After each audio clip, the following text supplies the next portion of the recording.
Assalamualaikum warahmatullahi wabarakatuh. Alhamdulillahi rabbil alamin. Wassalatu wassalamu ala ashrafil mursalin Nabiyyina wa maulana Muhammadin wa ala alihi wa sahbihi ajma'in. Wa ashhadu an la ilaha illallah wahdahu la syarikalah. Wa ashhadu anna Muhammadan abduhu wa rasuluh sallallahu alaihi wa ala alihi wa sahbihi wa man tabi'ahum bi ihsanin ila yaumiddin. Alhamdulillah, puji syukur kita haturkan kehadirat Allah Subhanahu wa Ta'ala. Di kesempatan pagi yang indah ini, kembali kita bisa melanjutkan kajian rutin dengan membaca buku fikih bermadhab. Dan insya Allah di kesempatan kali ini kita akan membaca masih berkaitan dengan masalah fatwa. Poin yang ke-11, yaitu apabila tidak yakin maka jangan diamalkan. Dan nanti kita akan melihat dari sudut pandang mana saja seseorang itu tidak yakin sehingga dia disarankan untuk tidak mengamalkan fatwa tersebut. Baik, bagi Anda yang memiliki bukunya silahkan dibuka di halaman 273. Orang yang mendapatkan jawaban fatwa tapi dia masih ragu dengan fatwa tersebut, maka tidak boleh mengamalkan fatwa itu sebab dia masih ragu. Dan keraguan tersebut kembali kepada dua subjek.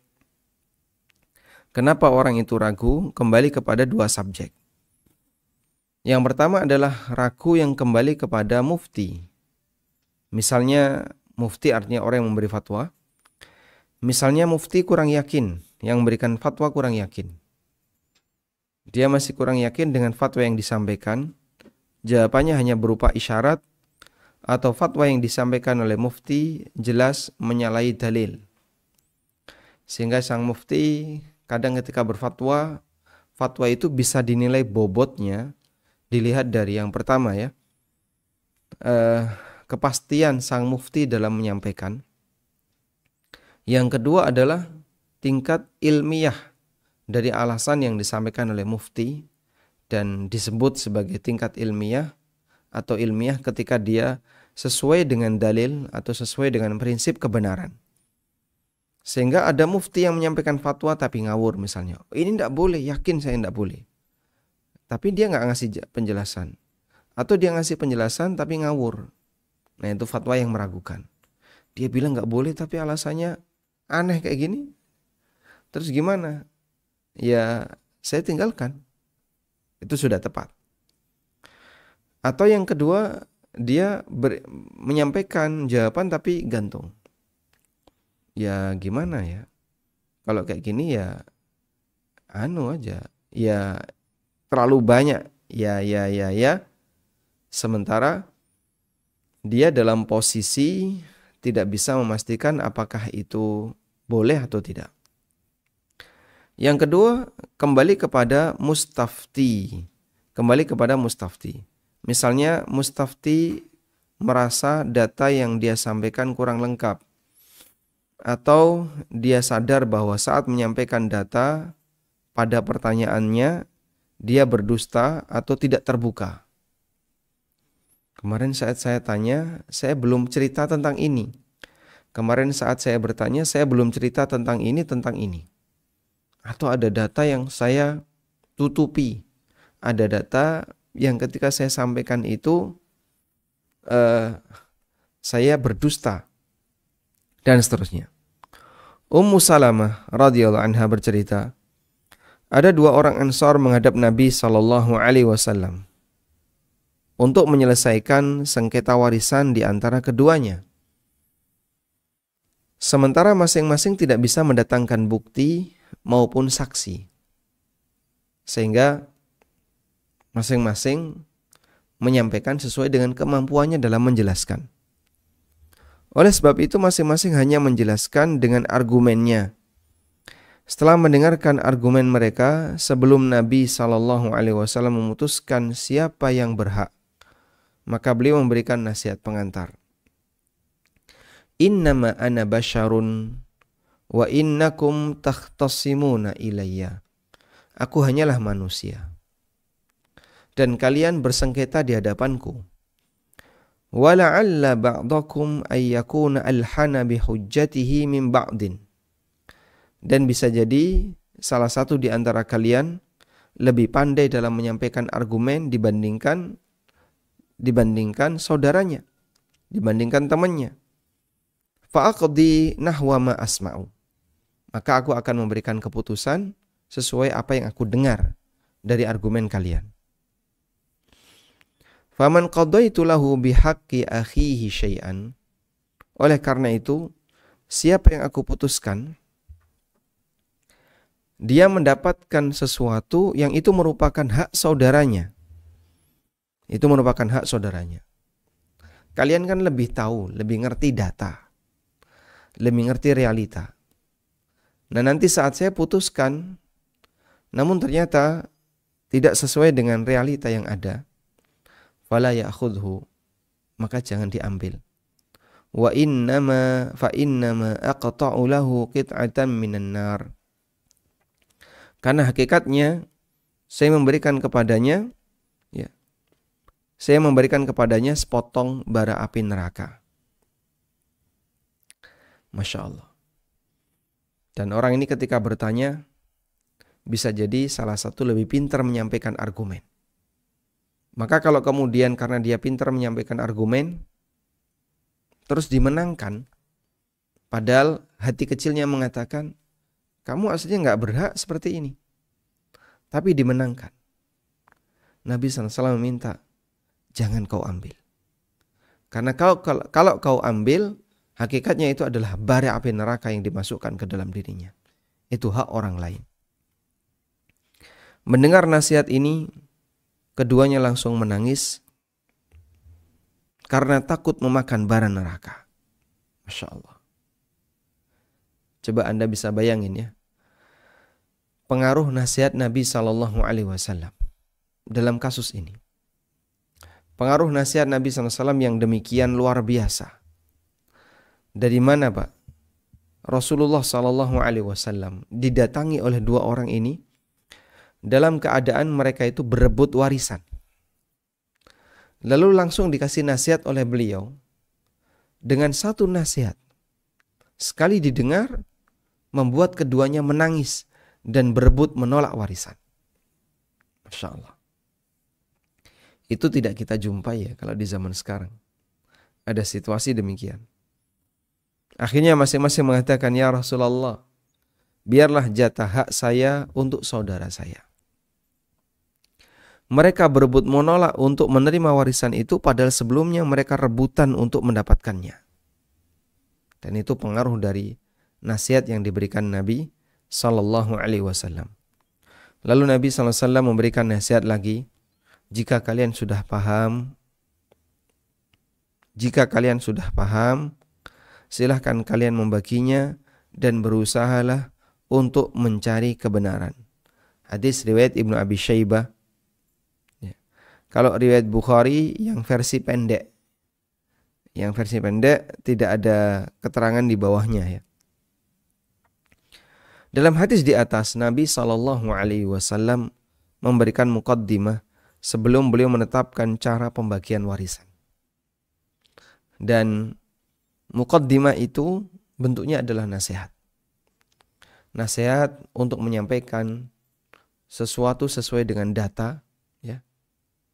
Untuk menyampaikan sesuatu pertanyaan sesuai dengan realita yang ada. Sebelum beliau menetapkan cara pembagian warisan, Nabi SAW menegaskan bahwa beliau akan memutuskan berdasarkan keterangan yang beliau dengarkan dari pihak yang bersengketa. Bisa jadi ada keterangan yang tidak sesuai kenyataan. Lalu pihak tersebut dimenangkan. Jika hal itu terjadi, pihak yang salah justru dimenangkan. Dan tentu saja dia tahu. Tadi itu ada yang tak pelintir datanya. Tadi ada yang tak sembunyikan. Tadi ada yang gini, ada yang gini. Seharusnya dia mengembalikan bagian yang bukan haknya. Demikian pula ketika seseorang meminta fatwa, sementara ada sebagian data yang tidak dia sebutkan, maka seharusnya dia sadar dia tidak boleh mengamalkan fatwa itu. Dan kalaupun tahap awal misalnya dia tidak bisa, dia belum sadar. Tahap awal dia belum sadar. Baru setelah berjalan berikutnya dia mulai sadar. Terus dia bertobat kepada Allah. Saat dia bertobat itulah kembalikan pada kondisi semula di mana kamu sebelum meminta fatwa.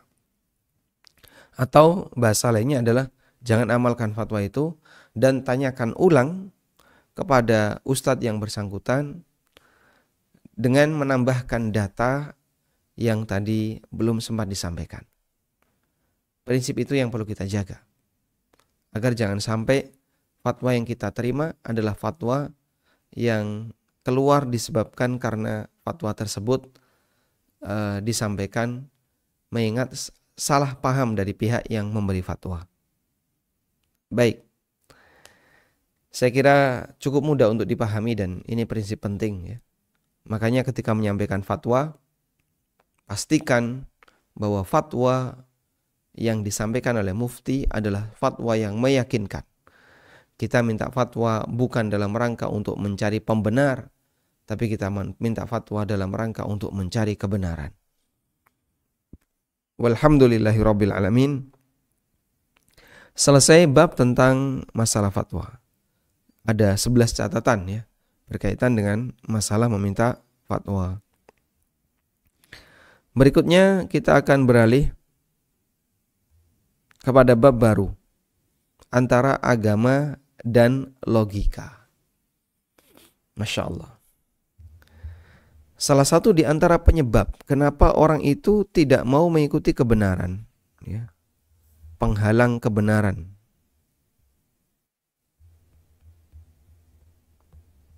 penghalang menerima kebenaran.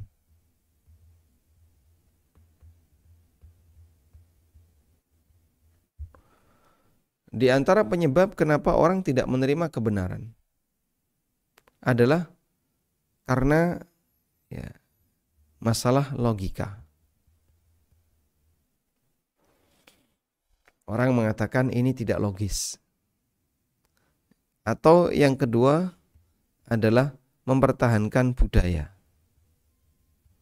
Karena budaya saya tidak seperti itu. Ini bertentangan dengan budaya saya. Kurang lebih dua ini penyebabnya. Tentang logika, ini pernah terjadi di masa jahiliyah. Waktu Khalid ibn Walid radhiyallahu anhu masuk Islam. Khalid bin Walid masuk Islam itu kan mendekati Fathu Mekah. Ada orang yang bertanya kepada Khalid, dari mana saja kau ini kok baru sekarang baru masuk Islam? Dan temannya yang tanya kepada Khalid ini menyampaikan, kita bisa merasakan bahwasanya kebenaran adalah ada pada Islam. Tapi kenapa kamu baru sekarang masuk Islam? Dari mana saja kamu ini? Maka Khalid mengatakan, inna fina rijalan uquluhum mithlul jibal. Di tengah kami itu ada beberapa orang yang logikanya itu seperti gunung. Logikanya itu seperti gunung. Akal mereka itu seperti gunung. Kami menganggap mereka itu orang yang cerdas, pintar, sehingga bagi kami orang ini lebih layak untuk diikuti daripada Muhammad. Maka ketika Muhammad itu berdakwah, bagi kami ini tidak terlalu sesuai dengan logika menurut mereka. Salah satunya adalah ayahnya sendiri, yaitu Al-Walid bin Mughirah. Hingga Al-Walid bin Mughirah yang dia dianggap sebagai orang yang paling cerdas di Mekah, diminta untuk menyampaikan apa sih kalimat yang cocok untuk Al-Quran. Allah ceritakan dalam Al-Quran, innahu fakkara wa qaddar faqutila kaifa qaddar thumma qutila kaifa qaddar thumma nadhar thumma abasa wa basar. Innahu fakkara wa qaddar. Dia itu berpikir dan berusaha untuk merenung dalam rangka menetapkan apa sih kalimat yang cocok untuk Quran. karena disebut sebagai ucapan tukang sihir nggak nyambung. Disebut sebagai syair itu bukan syair. Disebut sebagai apalagi ucapan dukun juga nggak bisa. Terus ini apa? Karena Khalid tahu, saya bisa membedakan antara syair dan bukan syair. Bisa membedakan ini ucapan dukun yang isinya pendusta dan bukan. Dan bisa membedakan antara ucapan manusia dengan bukan ucapan manusia. Akhirnya direnungkan terus, apa kira-kira kalimat yang cocok? Kemudian bagian yang terakhir, dia mengatakan, innaha sihrun yu'thar. Innahu sihrun yu'thar. Innahu qaulul bashar. Al-Quran itu sihir yang bisa memberikan pengaruh. Memang Muhammad bukan tukang sihir, tapi Qurannya sihir. Mereka tidak pernah menuduh Nabi Muhammad SAW tukang sihir. Atau mereka, atau Khalid, atau Al-Walid bin Mughirah ya. Al-Walid bin Mughirah tidak menuduh Nabi Muhammad SAW sebagai tukang sihir. Tapi ya, Al-Qur'annya itu adalah sihir. Ya, meskipun di kesempatan yang lain kadang mereka menuduh Nabi Muhammad SAW sebagai sahir, sebagai tukang sihir atau sebagai orang gila. Kenapa kok disebut sebagai sihir? Yu'thar, karena bisa memberikan pengaruh. Pengaruh di mana, Pak? Bisa memisahkan antara suami istri, bisa menyebabkan orang itu jadi pisah dengan keluarganya, berantem antara anak dan ayah dan orang tua. Karena pengaruh sihir dari apa yang dibaca oleh Muhammad sallallahu alaihi wasallam menurut Al-Walid bin Mughirah. Dan itu diikuti oleh orang kafir yang lain. Allah murka ketika firman-Nya disebut sebagai sihir dan firman-Nya disebut sebagai qaulul bashar, ucapan manusia. Padahal hakikatnya itu adalah wahyu dari Allah Subhanahu wa taala. Baik. Sehingga penghalang pertama kenapa orang tidak mau menerima kebenaran adalah logika. Meskipun menolak kebenaran dengan logika itu bukti logikanya cacat. Menolak kebenaran dengan alasan logika itu bukti logikanya cacat. Ada dua kemungkinan. Pertama, cara dia berlogika salah. Atau yang kedua, yang sebenarnya ini bukan ranah logika, tapi dipaksakan masuk ke ranah logika. Misalnya peristiwa Isra Mi'raj. Rasulullah SAW berangkat dari Mekah menuju Madinah, menuju Baitul Maqdis dalam waktu sekejap. Secara logika nggak nyambung. Mana mungkin bisa? Teknologi tidak ada secepat itu melakukan perjalanan dari Masjidil Haram menuju Masjidil Aqsa dalam waktu sekejap. Baik. Maka kita sampaikan, kalau tetap kamu paksakan untuk di logika, justru nggak nyambung. Ini ranah akidah, ranah keyakinan. Dan sesuatu yang itu masuk ranah keyakinan, logika nggak bisa masuk. Logika nggak nyambung. Misalnya orang kafir ya, orang ahli kitab misalnya. Kami nggak bisa percaya kayak gitu. Kok bisa dari Mekah menuju Baitul Maqdis hanya dalam waktu sekejap? Tapi kamu percaya nggak kepada tongkatnya Nabi Musa yang bisa berubah jadi ular, bisa membelah lautan? Oh percaya, itu ada dalam Alkitab. Ya baik. Kalau kau percaya padahal itu juga di luar logika, kok bisa kau percaya? Tongkat bisa berubah jadi ular, tongkat membelah lautan. Kau bisa percaya. Karena itu nabinya, nabi mereka yang diakui oleh mereka. Tapi ketika mereka terhadap Nabi Muhammad SAW atas dasar karena mereka tidak suka, maka apapun yang beliau sampaikan dianggap tidak logis. Dianggap tidak logis. Padahal ini di luar kemampuan logika. Innallaha ala kulli syai'in qadir. Karena Allah Maha Kuasa atas segala sesuatu.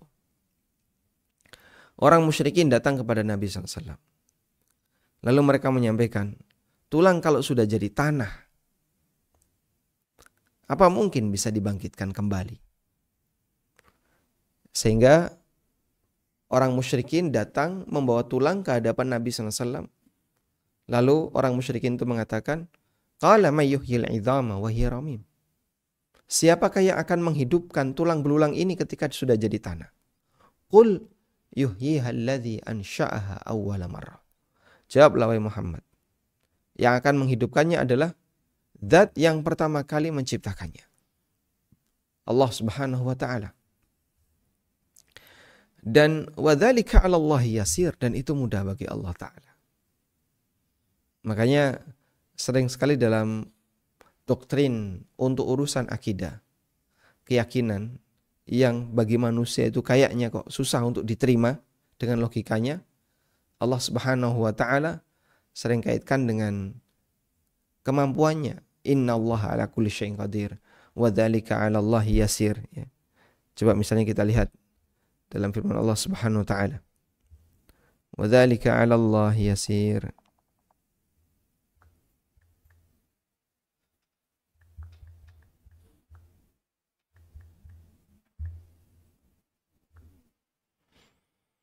Allah Subhanahu wa taala berfirman, Alam ta'lam anna Allah ya'lamu ma fis samai wal ard.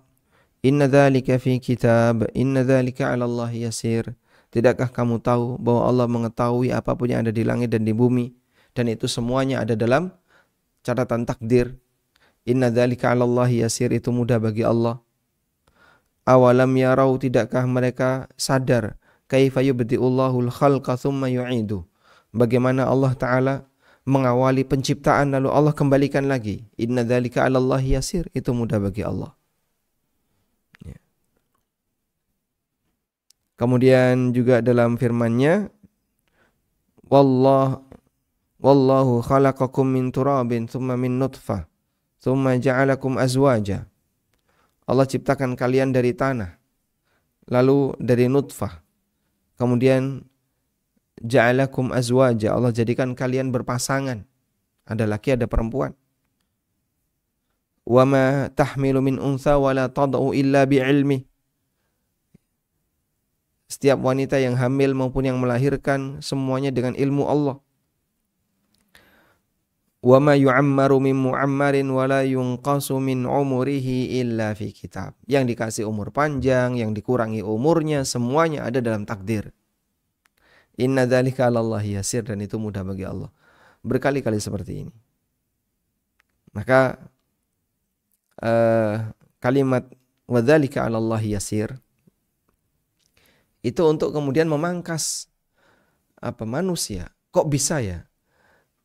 Takdir sudah dicatat semuanya, tapi nanti akan ada perhitungan di yaumil hisab. Sehingga kita mengimani dua hal, bahwa semua telah ditakdirkan, di saat yang sama kita juga mengimani kalau kau berbuat, kau akan mempertanggungjawabkan perbuatanmu, meskipun perbuatanmu sudah dicatat di Lauhul Mahfuz. Wa dzalika 'ala Allah yasir, dan itu mudah bagi Allah. Maka dalam posisi ketika logika tidak bisa menembus, logika ini memaksa, berarti ini tidak logis. Ya, nek wis ra iso aja dipaksa gitu. Secara logika akan menjawab, ini bukan ranah saya, maka dia akan mundur. Logika itu akan mundur kalau itu bukan ranahnya. Allah juga berfirman, za'amal ladzina kafaru alla yub'atsu. Orang kafir menyangka kalau dia tidak akan dibangkitkan. Qul bala wa rabbi latub'atsun. Katakan wahai Muhammad, sebaliknya, demi Rabbku, sungguh kalian akan dibangkitkan. Tsumma latunabba'unna bima amiltum. Kemudian kalian akan diceritakan apa saja yang kalian kerjakan. Wa dzalika 'ala Allah yasir, dan itu mudah bagi Allah. Mudah bagi Allah. Sehingga ketika orang itu meyakini sesuatu dengan alasan ini tidak sejalan dengan logika, maka jawabannya itu bukan ranah logika. Dan kalau itu bukan ranah logika, bicaralah dengan latar belakang akidah dan keyakinan. Dan katakan bahwa Allah mudah untuk melakukan seperti itu karena Dia Maha Kuasa atas segala sesuatu. Wallahu a'lam. Kita lanjutkan. Allah berikan ujian kepada manusia dengan semua potensi yang ada pada dirinya. Masya Allah. Sehingga ada yang diberi ujian karena potensi harta, ada yang diberi ujian karena potensi jabatannya di sini. Orang kaya diberi ujian dengan potensi hartanya. Pejabat diberi ujian dengan pangkat dan status sosialnya. Para artis diuji dengan keindahan fisiknya. Sehingga mentang-mentang cakep, mentang-mentang cantik misalnya. Lalu dia sombong memamerkan fisiknya dengan cara yang gak benar. Orang berakal diuji dengan kemampuan akalnya. Jadi semuanya adalah ujian. Dalam menyikapi ujian akal, ada sebagian orang yang ekstrim dengan menggunakan akal secara berlebihan. Sebagaimana orang yang terlalu sayang dengan hartanya, maka dia sombong dengan hartanya dan menggunakan hartanya secara berlebihan. Mereka menganggap semua hal harus dipahami berdasarkan logika, sehingga standar benar dan salah baginya selalu dikembalikan ke logika. Di pihak lain, ada yang anti dengan semua keterangan yang dominan beraroma akal, sehingga mereka menolak proses kias analogi yang benar, ya. Karena menganggap bahwa analogi itu bagian dari produk akal. Jadi ada yang ekstrim kanan, ada yang ekstrim kiri, dan kebenaran selalu berada di tengah. Ya. Kebenaran selalu berada di tengah. Sehingga sebagian orang ada yang terlalu berlebihan ya dalam menggunakan akal. Sampai pokoknya semuanya kalau nggak logis, saya nggak mau terima. Logis menurut siapa, Pak? Menurut saya. Itu kan logika Bapak. Saya juga punya logika. Iya, logika kamu harus ikut logika saya. Kok enak? Atas dasar apa? Kecuali kalau Bapak bayari saya. Kamu harus ikut saya. Ya, Bapak bayari saya. Berapa?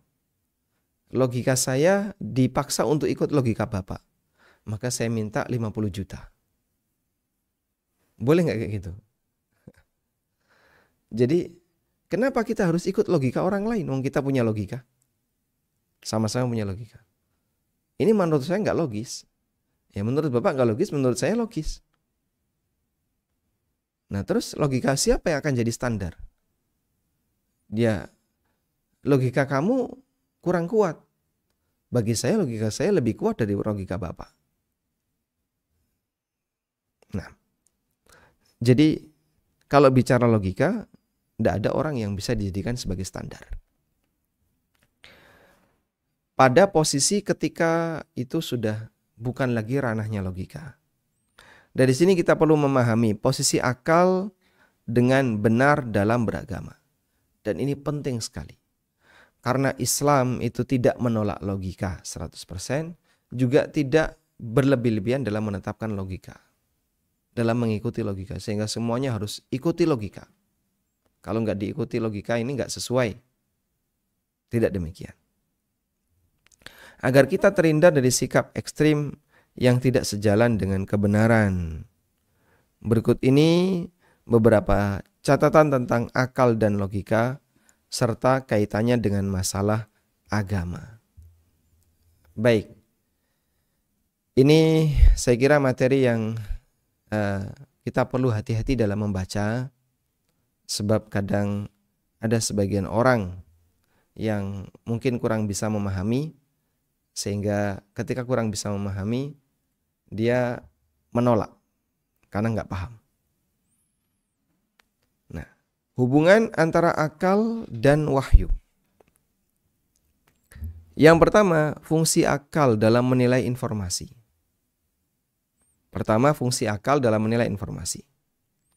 Dalam menimbang kebenaran informasi, fungsi akal bagi manusia adalah sebagai penilai yang akan menentukan nilai kebenaran dari sumber informasi yang ditangkap oleh indera manusia. Paham insyaallah di sini? Informasi itu tidak bersumber dari akal. Kalau informasi itu bersumber dari akal, lah akal dari mana sumbernya? Ya, dia berproses. Tidak bisa. Sehingga misalnya begini, ada manusia diam saja di dalam kamar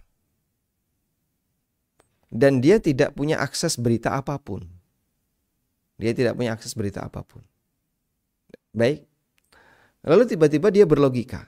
Dari hasil logikanya itu, logika memberikan informasi kepadanya bahwa saat ini terjadi gempa di Cianjur atau terjadi bencana alam di Cianjur. Baik. Bisa nggak seperti itu, Pak, kira-kira? Bisakah logika itu berproses lalu memberikan informasi kepada pemiliknya berkaitan dengan kejadian tertentu? Sementara pemilik ini tidak pernah mendengar, tidak pernah membaca berita, tidak pernah mendapatkan berita apapun. Tidak ada akses berita untuknya. Dia berada di dalam, misalnya di dalam kamar, dan dia tidak punya akses dalam masalah berita. Lalu mendengarkan seperti itu. Kira-kira gimana, Pak? Maka jawabannya, tidak mungkin. Tidak mungkin. Mana mungkin ada logika kayak gitu, Pak? Tidak mungkin. Maka logika bukan sumber informasi. Tapi logika adalah yang berfungsi menilai informasi. Sehingga akal bukan sumber informasi, tapi akal hanyalah penilai. Sumber ada di luar, sementara akal yang memproses untuk mendapatkan kesimpulan dari keterangan sumber. Sehingga kalau misalnya tadi ya, orang berada di dalam kamar mendapatkan satu kabar. Kabarnya Cianjur berduka, terjadi gempa. Ada? Terus kan dia menilai, ini benar nggak ya? Benar nggak? Ketika dia cari tahu benar nggaknya, dia cari data, terus dia akses ke BMKG atau informasi-informasi yang valid. Sampai akhirnya ketika dia dapat data yang valid, oh ini benar. Baik, ketika dia dapat data yang valid yang menunjukkan itu benar, maka dalam posisi ini akal akan mengatakan informasi ini benar. Ketika ada informasi yang sangat aneh, misalnya informasi tentang kejadian yang luar biasa, bisa jadi saat mendengar pertama, akal kita akan menolak. Namun saat kita melihat buktinya secara langsung, kita bisa percaya. Sekalipun bisa jadi menurut kita kejadian itu tetap tidak masuk akal. Ini adalah logika sederhana yang bisa dipahami oleh semua orang. Saya menggunakan logika untuk mendudukkan posisi logika terkait interaksi dia dengan indera. Sahabat Sa'al bin Sa'ad As-Sa'idi menceritakan, dalam sebuah peperangan ada sosok lelaki yang sangat pemberani. Dia menyusup ke musuh, meringsek ke musuh dan membabat banyak sekali orang kafir. Sehingga para sahabat berkomentar, hari ini tidak ada orang yang pahalanya lebih besar melebihi pahala orang ini. Karena dia begitu pemberani dalam berperang. Namun Nabi SAW mengatakan, justru berkomentar, huwa finnar, dia masuk neraka. Sahabat kan kemudian bertanya-tanya, penasaran. Demikian gigihnya perjuangan orang ini dalam berperang, kenapa kok dinyatakan masuk neraka? Maka ada sahabat yang penasaran dan dia selalu menguntit, mengikuti orang ini, si pemberani ini. Sampai akhirnya si pemberani itu terluka parah. Tapi dia tidak sabar menahan sakit. Lalu dia bunuh diri. Sahabat yang mengikuti orang ini, si pahlawan yang bunuh diri tadi, jadi bukan pahlawan ya, langsung menghadap Nabi SAW dan mengatakan, Asyhadu annaka Rasulullah. Aku bersaksi Anda adalah utusan Allah. Karena tahu sesuatu yang gaib, yang aneh padahal. Sehingga dibuktikan oleh sahabat, kok bisa dia bunuh diri, mati dalam kondisi masuk neraka. Padahal dia demikian pemberani ketika perang. Ternyata sebabnya adalah karena dia nggak sabar. Kemudian Nabi pun bertanya, memangnya ada apa? Kemudian sahabat itu menceritakan kejadian bunuh diri yang dia lihat. Sahabat yang menguntit ini ingin membuktikan kebenaran dari informasi yang disabdakan oleh Nabi Sallallahu Alaihi Wasallam dengan cara melihat langsung kejadian itu. Baik, semoga bisa dipahami ya. Jadi kita dudukkan dulu posisi akal ada di mana dan hubungannya dengan informasi. Karena agama itu kan informasi.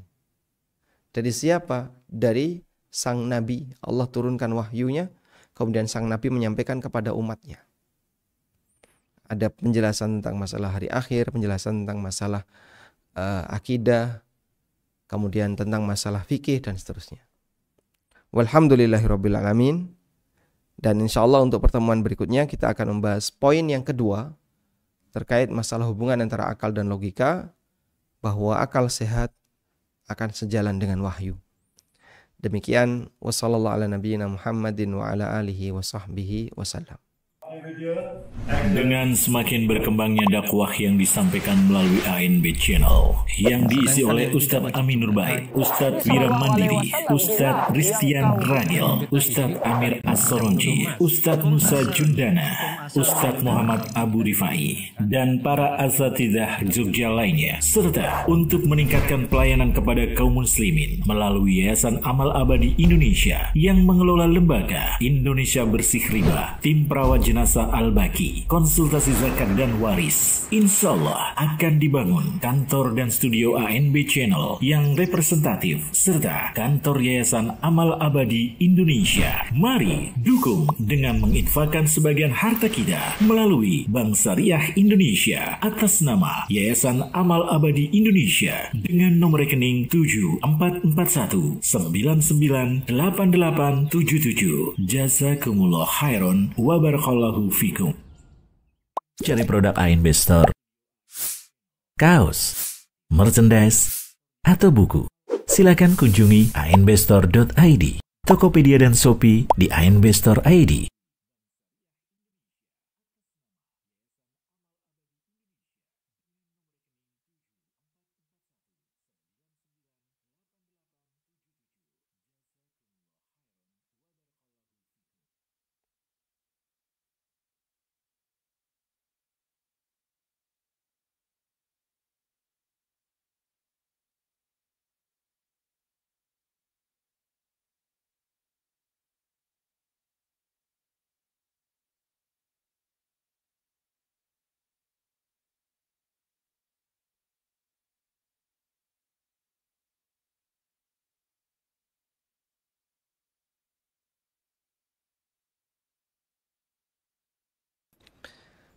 Alhamdulillah, selanjutnya kami persilahkan bagi Anda yang mau bergabung. Baik, silahkan. Assalamualaikum Ustadz. Waalaikumsalam warahmatullahi. Bagaimanakah caranya agar kita bisa menerima perbedaan? Bagaimanakah caranya agar kita bisa menerima beberapa perbedaan tentang ilmu fikih? Dan Ustadz, yang dikatakan syubhat itu seperti apa ya? Apakah boleh kita mencari kebenaran dari syubhat tersebut? Jazakallahu khairan Ustadz. Bagaimana caranya agar kita bisa menerima perbedaan dalam ilmu fikih? Perbedaan itu diterima dan tidak diterima ada. Selalu ada. Sehingga saya nggak mau menerima perbedaan. Anda nggak menerima sebuah realita. Realita itu tidak akan hilang disebabkan karena kita tidak menerimanya. Sehingga misalnya dalam masalah kunut ya, kunut subuh. Ada yang kunut dan ada yang tidak kunut. Yang kunut adalah mazhab Syafi'iyah dan Malikiyah. Yang tidak kunut adalah mazhab Hanafi dan Hambali. Kita bicara kunut subuh. Anda mau menerima dan tidak menerima, perbedaan itu tetap ada. Sehingga keberadaan dan ketiadaan perbedaan bukan disebabkan karena orang itu mau menerima atau tidak mau menerima. Dipahami ya? Oleh karena itu, jika yang dimaksud menerima perbedaan adalah menolak keberadaan, itu tidak mungkin. Tapi kalau yang dimaksud menerima perbedaan adalah bersikap toleran ketika ada yang berbeda, itu yang bisa kita ajarkan. Sehingga kita perlu belajar, kalau ada perbedaan, saya berpendapat A, tapi orang lain berpendapat B, ada yang berpendapat B. Terus gimana cara kita agar bisa menerima posisi B itu? Ya. Maka dalam hal ini ulama memberikan rincian. Anda bisa baca di buku fikih bermadzhab di bagian tentang fikih ikhtilaf. Di situ kita sebutkan bahwa perbedaan pendapat itu ada yang ditoleransi dan ada yang tidak ditoleransi. Kapan Pak ditoleransi? Ditoleransi apabila ya dia punya alasan yang cukup kuat. Tidak ditoleransi kalau jelas-jelas menolak atau bertentangan dengan kebenaran. Misalnya, ada perbedaan apakah nikah mut'ah itu halal atau zina? Haram. Kalau ada yang mengatakan nikah mut'ah itu halal, ini terlalu jauh dari kebenaran. Masa ada pernikahan kayak gitu? Pernikahan dibatasi waktu ya. Sejam 2 jam, nikah sejam 2 jam, setelah itu putus. Itu tidak mungkin. Ini pernikahan yang tidak mungkin bisa diterima. Dan itu hakikatnya adalah zina. Baik. Kemudian yang kedua ada ikhtilaf yang ditoleransi. Misalnya perbedaan dalam masalah kunut dan seterusnya. Nah kalau seperti ini Anda melihat ada orang yang berbeda, ya jangan disikapi dengan keras. Dan dia bukan musuh Anda. Dia bukan orang yang melakukan kemungkaran. Karena dalam hal ini masih dalam lingkaran ranah ikhtilaf. Wallahu a'lam. Ya, syubhat. Sebenarnya apa sih itu syubhat? Nanti akan ada pembahasannya di lanjutan dari bab setelah ini. Akan ada pembahasan tentang syubhat setelah kita membahas masalah budaya ya. Dan intinya syubhat adalah pemikiran menyimpang, baik dalam masalah akidah maupun dalam masalah ibadah maupun yang lainnya. Pemikiran menyimpang yang mempengaruhi ideologi seseorang, itulah syubhat. Misalnya ya, ada orang punya anggapan khamr itu halal jika di daerah dingin, di Dieng atau di Batu ya. Batu dekat Malang atau di Dieng Wonosobo itu kan dingin, atau di Puncak di Bogor, atau di mana daerah Bandung yang dingin, atau di Kaliurang di Jogja. Kalau dingin tuh boleh minum khamr. Alasannya khamr itu dilarang karena di Arab tuh panas. Kalau dingin boleh. Nah alasan ini namanya syubhat. Di Arab panas maka khamr haram. Kalau di daerah yang dingin boleh. Dah? Berarti kalau di dalam ruangan yang ber-AC gimana Pak itu? Sehingga di daerah panas, tapi dikasih AC. Terus gimana? Ya jadi boleh karena udah dingin. Wah ini alasan tadi disebut syubhat. Orang jadi apa ya? Dia punya pemahaman yang nyeleneh disebabkan karena sebuah pernyataan atau ungkapan yang membela kebatilan. Ungkapan itu disebut syubhat. Wallahu a'lam. Dan tentu saja dalam syubhat tidak ada nilai kebenarannya. Justru sebaliknya, syubhat itu merongrong kebenaran. Nah. Baik, silakan. Assalamualaikum Ustaz. Waalaikumsalam warahmatullahi. Izin bertanya Ustaz tentang masalah sholat nih. Masalah sholat? Ya, jika ada imam itu dia lupa duduk tasawuf awal nih, dia langsung berdiri ke rakaat ketiga gitu, kan udah berdiri sempurna, kan makmum harus ikut berdiri. Nah, sebagian makmum ini ada yang ngasih tahu dengan subhanallah, akhirnya kan imam duduk lagi. Ini posisi yang makmum sudah berdiri ini sebaiknya ngikut lagi imam itu apa lanjut sampai sendiri sampai salam, terus apakah ada sujud sahwinya juga Ustaz gitu Ustaz? Demikian Ustaz. Baik. Assalamualaikum warahmatullahi wabarakatuh. Waalaikumsalam warahmatullahi wabarakatuh.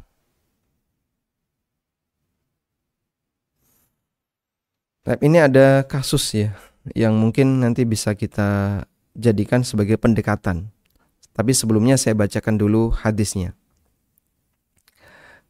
Dari Anas bin Malik bahwasanya Rasulullah sallallahu alaihi wasallam bersabda, "Innama ju'ilal imamu liyutamma bih." Imam itu ditunjuk untuk diikuti. Kalau dia salat berdiri, maka salatlah makmum dengan berdiri. Kalau imamnya rukuk, maka makmumnya harus rukuk. Imamnya bangkit dari rukuk, maka makmum harus bangkit dari rukuk, dan seterusnya sampai bagian akhir. Apabila imam berdiri dan tidak duduk tasyahud awal karena lupa, maka wajib bagi makmum untuk mengikutinya, dan dia berdiri dan tidak boleh duduk, sebagaimana disebutkan dalam sunnah yang sahih dari Abdullah bin Buhainah radhiyallahu anhu bahwa Rasulullah sallallahu alaihi wasallam pernah melaksanakan salat 2 rakaat. Sallalana Rasulullah SAW raka'ataini min ba'dis salawat. Nabi SAW salat 2 rakaat, ngimami kami. Tsumma qama, setelah dapat 2 rakaat, beliau langsung berdiri dan tidak duduk tasyahud awal. Faqaman nasu ma'ahu, maka jamaah pun ikut berdiri bersama beliau. Falamma qada salatahu wa nadharna taslimahu. Kemudian setelah itu Nabi SAW melanjutkan ke rakaat ketiga sampai selesai sholat. Ketika kami sudah menunggu untuk salam sholat beliau, kabbara qabla taslim. Tiba-tiba beliau bertakbir sebelum salam. Beliau sujud sahwi. Wasajada sajadataini wa huwa jalisun. Lalu beliau sujud 2 kali dalam posisi duduk. Duduk, sujud, duduk, sujud. Ya. Tsumma sallama, kemudian salam, sujud, duduk, terus salam. Hadis riwayat Bukhari. Baik. Berdasarkan hadis ini, maka makmum itu ikut imam dalam keadaan apapun ketika imam itu melaksanakan sholat. Sehingga kalau makmum berdiri, maka kalau imam berdiri, maka makmum berdiri. Kalau imam duduk, maka makmum duduk. Baik. Lalu bagaimana kalau kemudian imamnya berdiri tapi makmumnya tetap duduk? Jawabannya tidak boleh. Dan ini ada fatwa yang disampaikan oleh Syekh bin Baz rahimahullah berkaitan dengan sholat asar di mana imam lupa untuk duduk tasyahud awal, lalu makmum mengingatkannya. Tapi imam tetap berdiri di rakaat yang ketiga dan tidak tasyahud awal. Lalu diikuti oleh jamaah selain 2 orang. 2 orang tidak mau ikut, tetap duduk dan baca tasyahud. Dan dia tetap duduk hatta sajadal imamu sajadatai ar-rak'ah ats-tsalitsah. Sampai imam itu sujud di rakaat yang ketiga. Lalu imam bangkit ke rakaat yang keempat. Barulah orang ini bangkit. Kemudian fa'ajaba, Syekh bin Baz memberikan keterangan, haula illadzina qamu ma'al imam humul musibun. Yang berdiri bersama imam itulah yang benar. Sedangkan 2 orang yang tetap duduk, humal mukhti'an, ini orang yang salah. Dan terdapat hadis yang sahih. Kemudian Syekh bin Baz menceritakan hadis Abdullah bin Buhainah yang tadi kita baca. Baik. Kemudian beliau di bagian akhir fatwa menyampaikan ya nanti ditutupi dengan sujud sahwi. Oleh karena itu kesimpulannya, saya menggunakan fatwa ini untuk menjawab apa yang kasus yang tadi Bapak alami. Kalau imamnya berdiri, diingatkan oleh makmum, kemudian imamnya duduk, maka makmum yang sudah berdiri gimana? Ikut duduk. Karena imamnya duduk. Makmum yang sudah berdiri ikut duduk. Terus gimana Pak nanti? Jika imamnya sujud sahwi, silakan Anda sujud sahwi. Kalau imamnya tidak sujud sahwi, maka makmum tidak boleh sujud sahwi. Al-wajib 'alal ma'mum ayyutabi al-imama fi salatihi. Kewajiban makmum adalah mengikuti imam ketika salat. Wallahu a'lam. Nah. Assalamualaikum Ustadz. Waalaikumsalam warahmatullahi.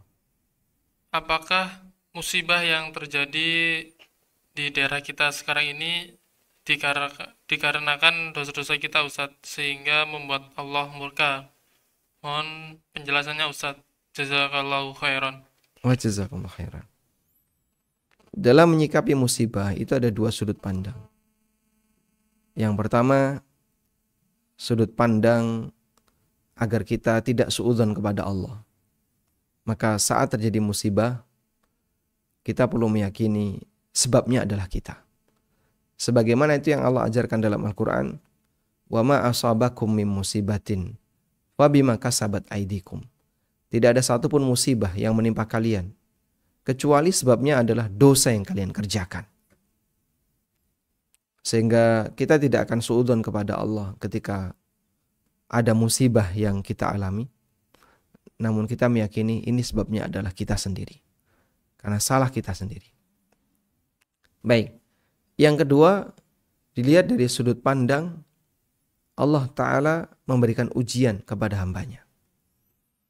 Siapa yang berhasil dalam menghadapi ujian itu, maka akan semakin tinggi derajatnya. Sebagaimana yang disabdakan oleh Nabi SAW, Innallaha idza ahabba abdan ibtalahu.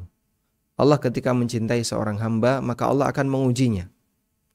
Fa in radiya falahu ridha. Kalau sang hamba ini ridha dengan ujian tersebut, maka dia akan mendapatkan keridhaan Allah. Wa in sakhita falahu sukht. Tapi kalau sang hamba ini murka, marah, maka dia akan mendapatkan marahnya Allah. Ya. Sehingga bagi orang baik ketika ada ujian semacam ini, ada musibah seperti ini, itu adalah ujian bagi dia yang akan semakin meningkatkan derajatnya di surga. Bagi orang baik. Bagi orang jahat, bisa jadi musibah itu adalah hukuman bagi dia. Wallahu a'lam. Baik. Silahkan. Ustadz izin bertanya, jika seseorang sudah bertaubat, apakah dosa-dosanya terdahulu akan diampuni Allah Ustadz? Dan jika mengulanginya lagi, apakah dosanya juga kembali Ustadz? Matur nuwun atas jawabannya. Ketika orang itu bertobat, maka dosanya akan hilang jika Allah Ta'ala menerima taubatnya.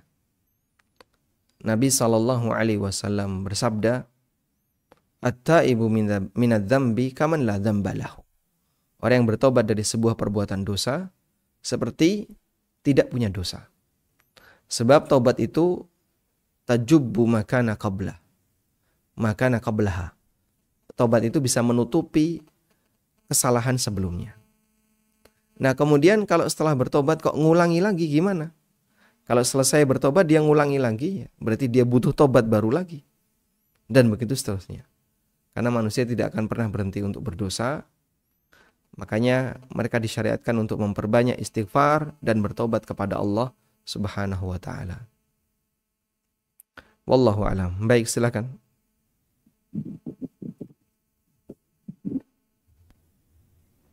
Silakan, Anda sudah terhubung. Putus.